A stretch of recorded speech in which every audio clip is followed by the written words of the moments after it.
2008 Mitsubishi Eclipse, having problems with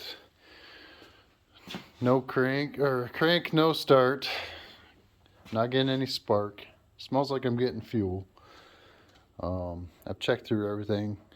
Crank sensor seems fine, cam sensor is fine, timing belt needs replaced, but it's on time.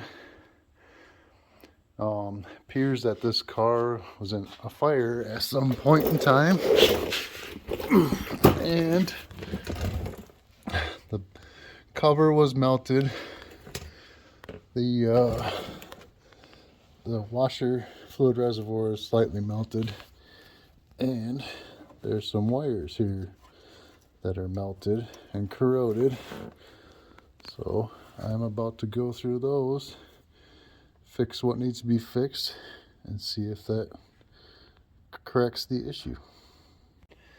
Alright, so I got it figured out. I had a ground strap right here that was burnt up.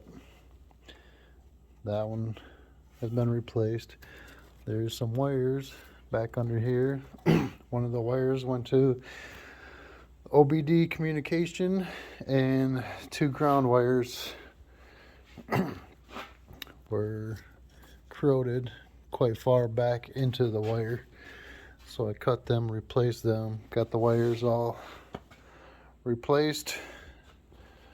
Got a new inner fender well in there. Still got to put some clips in it. All put back together and fired right up. So that was the problem. Just had a few wires over here in the passenger side fender well that were corroded and not making connections, so the car wouldn't run. Hope this helps somebody out.